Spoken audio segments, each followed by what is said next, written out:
زف المغرد السعودي المعارض للنظام ولي عهد السعودية محمد بن سلمان بشرى سارة إلى جميع الأمراء في الأسرة الحاكمة تتعلق بالأمراء المعتقلين منذ سنوات في سجون بن سلمان السرية، وذلك على إثر القرارات الجديدة التي اتخذها الملك سلمان بحقهم على إثر تدخل الأمير أحمد بن عبد العزيز. وقال مجتهد في تغريدات على موقع التواصل الاجتماعي تويتر إن الملك سلمان وافق على إطلاق سراح جميع الأمراء المعتقلين في السجون، وذلك على إثر الضغوط من الأمير أحمد بن عبد العزيز، مشيرا إلى أن الأمير أحمد مارس ضغوطا غير مسبوقة على الملك سلمان لاتخاذ مثل هذا القرار.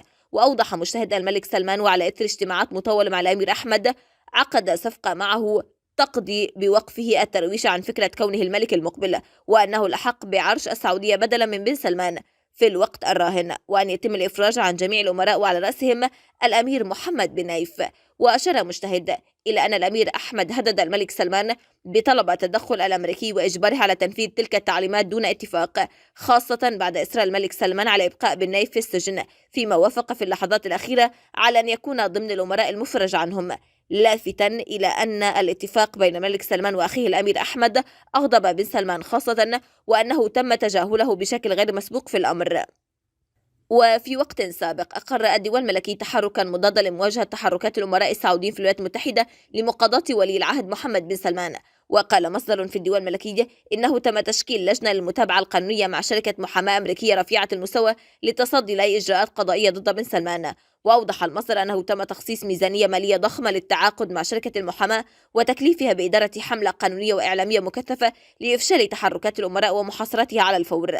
وبحسب المصدر فإن بن سلمان ينظر بخطورة لتحركات الأمراء وتداعياتها على علاقاته الآخذة في الانحسار في دوائر صنع القرار الأمريكية. وكشفت مصادر متطابقة عن تحركات مكثفة الأمراء في الولايات المتحدة لمقاضاة ولي العهد محمد بن سلمان بهدف كشف مصير الأمراء المغيبين من أبناء العائلة المالكة. ويعتبر الأمراء في تحركهم المستمر منذ أشهر أن الضغط لإطلاق سراح الأمراء المعتقلين من سجون بن سلمان أولوية من أولويات هذا الحراك. وفي تموز يوليو الماضي شرع أقرباء مجموعة من الأمراء السعوديين اعتقالهم بن سلمان بحملة في الولايات المتحدة الأمريكية وأوروبا لكشف مصير الأمراء المعتقلين. وتعاقد هؤلاء الأمراء الذين اعتقلوا بعد تولي الملك سلمان الحكم مع مجموعة ضغط أمريكية تدعى ميريكو العلاقات العامة. ويهدف الأمراء إلى الضغط على الحكومات الأمريكية والبريطانية والاتحاد الأوروبي لمعرفة مصير عدد من أفراد العائلة الملكة السعودية. ويطالب هؤلاء الأمراء بكشف مصير أبناء العائلة الحاكمة، ومن بينهم ولي العهد السابق الأمير محمد بن نايف والأمير أحمد بن عبد العزيز. وليس بالأمر الغريب أن ينفرد حكم الفرد أو الدكتاتورية العسكرية الحاكمة بضرورة التغيير الاجتماعي السريع والهيمنة على مقدرات الأمور بالقبضة الحديدية والإجراءات القمعية، لكن أن يحدث هذا الحكم داخل القصر الملكي فهو أمر مثير للدهشة.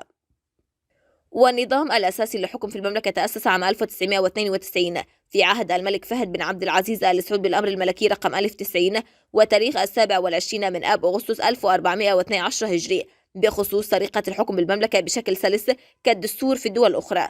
وشكلت لجنة برئاسة الأمير نايف بن عبد العزيز آل سعود لوضع النظام الأساسي للحكم، ودام هذا النظام بسلاسة حتى قدوم الملك سلمان بن عبد العزيز في يناير عام 2015، وتحديدا بعد وفاة شقيقه الملك عبد الله. لكن ثمة أحداث مزلزلة حدثت في الديوان الملكي السعودي، وتمثل الأمر بسيطرة محمد بن سلمان على ولاية العهد يوم 21 من يونيو حزيران عام 2017 بعد إعفاء ابن عمه الأمير نايف من الولاية ومن وزارة الداخلية، ودون أن يعين ولي للعهد، وذلك في انقلاب ناعم داخل الديوان. ونفذ بن سلمان في نوفمبر عام 2017 أكبر حملة اعتقالات في المملكة طالت أكثر من 381 شخصية من كبار العائلة الملكة والشخصيات الاقتصادية الشهيرة، ووقف المتهمون في فندق ريتز كارلتون بالعاصمة السعودية الرياض الذي تم إخلاء جميع النزلاء منه وإيقاف خدمات الحجز وقطع جميع خطوط الاتصال الهاتفي به. ومنذ ذلك الوقت انقسم أمراء آل سعود إلى 4 أنواع في تصنيف جديد أحدثه الدب الدشر، وهو لقب أطلقه أحد المعارضين السعوديين على ولي العهد. والنوع الأول أمراء معتقلون في سجون سرية وأماكن خاصة مثل الأمير تركي بن عبد الله، الأميرة بسمة بنت سعود، الأمير سلمان بن عبد العزيز وآخرين.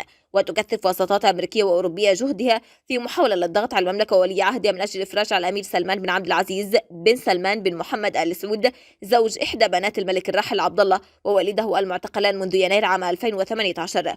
وتعرض الوساطات الأمريكية مبلغا ماليا قدره 2 مليون دولار مقابل الإفراج عنهما، كما يقدم مشرعين أوروبيين التماسا للإفراج على الأمير سلمان ووليده المعتقلان منذ عامين دون تهمة وسط حملة صارمة ملكية بحقهما.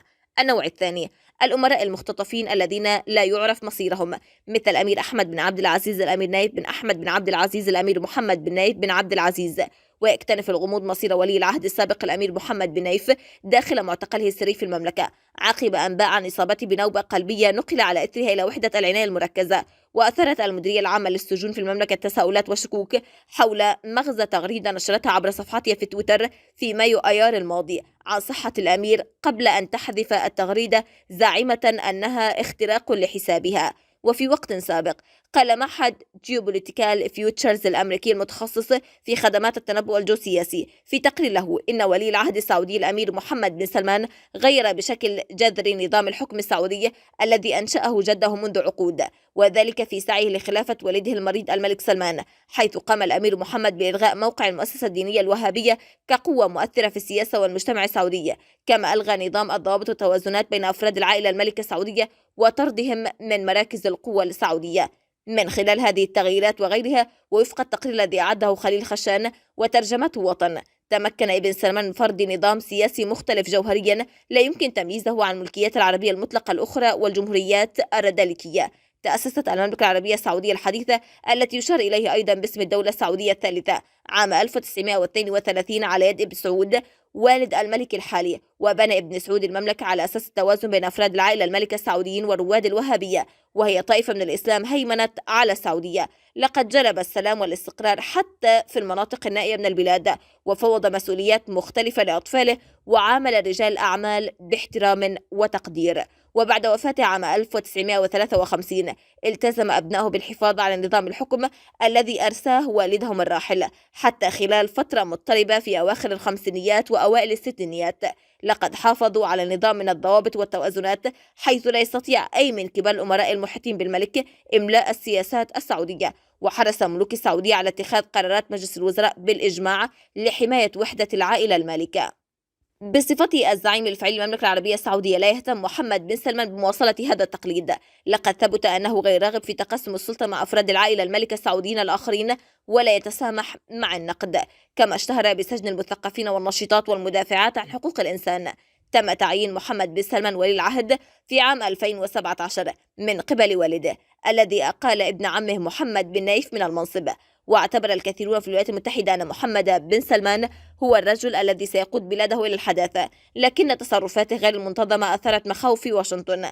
في عام 2017 أمر محمد بن سلمان باحتجاز رئيس الوزراء اللبناني سعد الحريري خلال زيارته للسعودية، وقبل 4 أشهر من رحلة محمد بن سلمان البيت الأبيض قام بابتزاز مليارات الدولارات من كبار أعضاء العائلة الملكة ونخبة رجال أعمال. وبعد عام قتل المنشق السعودي جمال خاشقجي الذي كان ينتقد مشروعية 2030 لمحمد بن سلمان وأسلوب قيادته بوحشية في القنصلية السعودية في اسطنبول. كان محمد بن سلمان يعلم أن أعضاء بارزين في العائلة الملكة السعودية عارضوا صعوده إلى العرش واعتبروه مندفعا وغير متعاطف.